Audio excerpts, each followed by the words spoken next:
Hi అండి. అందరికీ నమస్తే. నేను మీ గీత. మనసున మనసై పార్ట్ 17. నాకు జరిగింది పెళ్ళి అనుకుంటున్నావా? నేను అసలు అనుకోవడమే లేదు. అనుకోను కూడా. నా ప్రాబ్లంకి ఏదైనా సొల్యూషన్ ఉంటే చూడు అనిల్. అంటే ఏంట్రా నీ ఉద్దేశం? ఎలా జరిగినా అది పెళ్ళేరా? నిన్ను నమ్మి వచ్చిన అమ్మాయిని ఇబ్బంది పెట్టకురా. అంటే ఏంటి నువ్వు చెప్పేది? నన్ను కాపురం చేయమని చెప్తున్నావా అనిల్? వెంటనే కాదు, టైం తీసుకో, కానీ అర్థం చేసుకో. అప్పుడు న్యూ లైఫ్ స్టార్ట్ చేయి నవీన్. నిజం చెప్తున్నా, తను చాలా ఇన్నోసెంట్ రా. ఓ, ఇన్నోసెంట్ అయితే కాపురం చెయ్యాలా? ఇష్టం లేని పెళ్ళి ఎలా ఉంటుందో తెలుసా? అసలు నా ఫీలింగ్స్ని ఎక్స్ప్లెయిన్ చేయలేకపోతున్నాను, కానీ నిజానికి నాకు పెళ్ళి తలుచుకుంటేనే చిరాకు వస్తుంది. అయితే ఇప్పుడు ఏం చేస్తావరా? ఇంకేమీ అనుకోలేదు, కానీ పెళ్ళి గురించి ఒక డిసిషన్ మాత్రం తప్పకుండా తీసుకుంటాను. ఏం తీసుకున్నా అమ్మాయి బాధపడకుండా చూడరా అని అనిల్ అంటాడు. నవీన్ లేచి సైలెంట్గా వెళ్ళిపోతాడు. పనిలో పడి తిండి మర్చిపోయి మంచిగా నిద్రపోయింది రాధ. సాయంత్రం మెలుగు వచ్చి ఉలికిపడి లేచి, ఏంటి ఇంతసేపు పడుకున్నాను అని రాధ టైం చూస్తే అప్పటికే 5 అయ్యింది. త్వరగా వంట చేయాలబ్బా, ఆకలిగా కూడా ఉంది. సరేలే, ఒకేసారి ఇద్దరం కలిసి తినొచ్చు అని మంచినీళ్ళు తాగి కడుపు నింపుకుందామని లేచి వంటగదిలోకి వెళ్తుంది. సరిగ్గా వంట సామాన్లు లేకపోయేసరికి ఉన్న వాటిని తెలివిగా ముద్దపప్పు, గుడ్లతో ఫ్రై, అలాగే అన్నం వండి టైం చూసింది. అప్పటికే 8 అవుతుంది. ఇక వెళ్ళి స్నానం చేద్దాం అనుకుని రూమ్లోకి వెళ్ళి తలుపు వేసుకుంది. రాధ రెడీ అయ్యి చక్కగా చీర కట్టుకుని జడ వేసుకుని మెడలో పచ్చని పసుపు తాడు, నుదుటిన కుంకుమ దిద్దుకుని రూమ్ నుండి బయటికి వచ్చింది. మెయిన్ డోర్ ఓపెన్లో ఉండడంతో ఇదేంటి తలుపు తీసి ఉంది, అంటే ఆయన వచ్చారా అని బెడ్రూమ్ వైపు చూసింది. డోర్ వేసి ఉండడంతో ఓ, ఆయన వచ్చినట్లు ఉన్నారు. స్నానం చేసి వచ్చేలోపు అన్నీ టేబుల్ మీద సిద్ధం చేస్తానని వంటగదిలోకి వెళ్ళింది రాధ. అన్నీ రెడీ చేసి చాలాసేపు ఎదురు చూసింది. నవీన్ బయటికి రాలేదు. ఇక ఎలా కాదు అని లేచి వెళ్ళింది. వెళ్ళడం అయితే వెళ్ళింది, కానీ కొంచెం బెరుగ్గా ఉండడంతో తడదామా వద్దా అని ఆలోచిస్తూ మెల్లగా తలుపు తట్టింది. కానీ నవీన్ తలుపు తీయలేదు. ఈసారి గట్టిగానే తలుపు కొట్టింది. నవీన్ డోర్ ఓపెన్ చేసి రాధని చూశాడు. అదే మొదటిసారి రాధని చూడటం. ఎవరు నువ్వు అని పెళ్ళైన విషయం ఒక్క క్షణం మర్చిపోయి తను మెడలో వేలాడుతున్న తాళిని చూడగానే గుర్తొచ్చి చాలా చిరాగ్గా ఏంటి అని అడిగాడు. భోజనం చేస్తారని. రాధ మాట నోట్లోంచి రాగానే నాకు నువ్వంటే అస్సలు ఇష్టం లేదు, ఈ పెళ్ళంటేనే ఇష్టం లేదు. రాధ ఆ మాట వినడమే కొయ్యబారిపోయి చూస్తూ ఉంది. నీ పేరేంటో కూడా నాకు తెలీదు, తెలుసుకున్న అవసరం కూడా నాకు లేదు. ఇంట్లో పెళ్ళి అనగానే అడ్డంగా తలూపి చేసుకోవడమేనా? కొంచెమైనా బుద్ధి ఉండాలి కదా.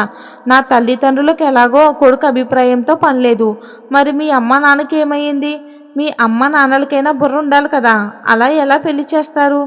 అసలు నాకు నువ్వు నచ్చావు అనుకోవడానికి కనీసం నేను వచ్చి నిన్ను చూశానా? లేదు కదా. మరి ఎలా పెళ్లి ఒప్పుకున్నావు? ఓ, అబ్బాయికి ఆస్తి ఉంది, బాగా సంపాదిస్తున్నాడు, చేసుకుంటే సెటిల్ అయిపోవచ్చు అనుకున్నావా ఏంటి? అసలు నిన్ను కాదు, మీ అమ్మ నాన్నని అనాలి. దేనికి ఆశపడి పెళ్లి చేశారో కూడా నాకు అసలు అర్థం కావడం లేదు. ఇంట్లో వస్తువులు ఎలా ఉన్నాయో నువ్వు కూడా అంతే. నాకు అనవసరంగా నాకు సేవలు చేసి ముప్పు పొందాలని చూడకు. నువ్వు ఎప్పటికీ నా భార్యవి కావు కూడా. నాకు ఎంత దూరంగా ఉంటే అంత మంచిది నీకు. నవీన్ అంటున్న ఒక్కొక్క మాట మదిలో మంటలు రేపుతుంటే కళ్ళల్లో నీళ్లు సుడుల్లా తిరుగుతూ కారుతున్నాయి. ఎంత ఆపినా కన్నీళ్లు ఆగడం లేదు.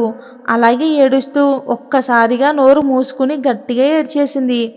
అలా ఎంతసేపు గుక్కపెట్టి ఏడ్చిందో తనకే తెలీదు. అలానే నేల మీద వాలి నిద్రపోయింది. తెల్లవారుజామున మెలకు వచ్చి కింద నుండి లేచి బెడ్ మీద కూర్చుని తనలో తానే ఆలోచించడం మొదలుపెట్టింది. నిజమే, ఆయన నన్ను చూడటానికి ఒక్కసారి కూడా రాలేదు. నేను ఇష్టమని కూడా చెప్పలేదు. మరి ఎందుకు పెళ్లి చేసుకున్నట్లు అమ్మా నాన్నకు తెలుసా? తెలిసే నాకు ఇవన్నీ ముందు జాగ్రత్తగా చెప్పారా? నేను ఇష్టం లేదు, నాతో పెళ్ళి ఇష్టం లేదు అన్న మనిషితో ఎందుకు నాన్న నాకు పెళ్లి జరిపించారు? అన్నీ ఆలోచిస్తూ ఆయనకు జీవితంలో మరెవరైనా అని అనుకోగానే రాధ కళ్ళలో నీళ్లు టపటపా రాలాయి. ఎప్పటికీ నిన్ను స్వీకరించను అని అన్నారు. అంటే నిజంగానే ఎవరినైనా ఇష్టపడ్డారేమో. మరి ఎందుకు పెళ్లి చేసుకోవటం ఆపేయవచ్చు కదా. అప్పుడు ఆయన సంతోషంగా ఉండేవారు. ఒకవేళ ఎవరూ లేకుండా నాతో పెళ్ళి మాత్రమే ఇష్టం లేకపోతే ఇలానే అయితే తప్పకుండా నేను ఆయన్ని మారేలా చెయ్యాలి. కానీ ఎలా? ముందైతే అన్నయ్య ఒకసారి ఇంటికి వస్తే బాగుండు. ఈ విషయం అడగవచ్చు. అప్పుడు ఏం చెయ్యాలో ఆలోచిస్తాను అని అనుకుంటుంది. కానీ మనసు కదా, ఎంత సర్ది చెప్పుకోవాలని చూసినా అది బాధతో ఏడుస్తూనే ఉంది. అందుకే కంట్లో కన్నీరు కూడా ఆగడం లేదు. అలాగే వెనక్కి వాలి ఆలోచిస్తూ, పైగా అమ్మా నాన్న వాళ్ళ ప్రేమ గుర్తుకు రాగానే ఒంటరితనం కమ్ముకోవడంతో మరింత బాధ ఎక్కువయింది. అలానే ఏడుస్తూ నిద్రలోకి జారుకుంది. పొద్దున్నే రోజులాగానే నవీన్ ఆఫీస్కి వెళ్ళాడు. అనిల్ నవీన్ దగ్గరికి వెళ్ళి, సిస్టర్ ఎలా ఉంది? తను నీతో మాట్లాడిందా? నవీన్ ల్యాప్టాప్ వైపు చూస్తూ రాత్రి జరిగింది మొత్తం చెప్పాడు. అప్పుడు అనిల్ టెన్షన్గా అడిగాడు, ఏమైంది అని. ఏమో నాకేం తెలుసు, చెప్పాల్సిన 4 ముక్కలు చెప్పేశాను. నా రూమ్లోకి వెళ్ళిపోయాను. ఎంత పని చేశావరా? ఉదయాన్నే తనని చూసావా? లేదు. మరీ నువ్వింత ఎమోషనల్లెస్‌గా బిహేవ్ చేస్తున్నావు ఏంటి నవీన్? నీకు నచ్చకపోతే మంచిగా కూర్చోబెట్టి మాట్లాడాలి కానీ, ఇలా ఎదుటి వ్యక్తిని అది ఇది వాగి తలుపేసుకుంటే ఏంటి అర్థం? తను ఏ పరిస్థితిలో పెళ్లి చేసుకుందో తెలుసా నీకు? నీ ఇష్టానికి వాగి సైలెంట్ అయిపోతే ఎన్నో కలలతో పెళ్లి చేసుకుని వచ్చిన అమ్మాయికి ఎంత బాధ ఉంటుంది? నీతో మాట్లాడి లాభం లేదు. సాయంత్రం నేనే తనని కలుస్తాను అని విసురుగా వెళ్ళిపోతాడు. అనుకున్నట్టే సాయంత్రం నవీన్‌తో అనిల్ కూడా ఇంటికి వచ్చాడు. కానీ అసలు మాట్లాడటం లేదు. ఇంటికి చేరుకున్న నవీన్ అనిల్‌కి రాధ కనిపించడం లేదు. తన రూమ్ డోర్ కూడా తీయలేదు. రాధ రూమ్‌లోనే ఉంది అని అర్థమై అనిల్ రూమ్ డోర్ కొట్టాడు. నవీన్ మాత్రం సోఫాలో కూర్చుని షూ తీస్తూ ఉన్నాడు. రాధ డోర్ ఓపెన్ చేసింది. కనీసం లైట్ కూడా వేసుకోలేదు. పైగా జుట్టు చెరిగిపోయి ఏడ్చి కందిపోయిన మొహము, ఉబ్బిన కళ్ళతో జీవం లేని మొహంతో నిలబడింది. రాధని అలా చూడగానే అనిల్‌కు చాలా బాధేసింది.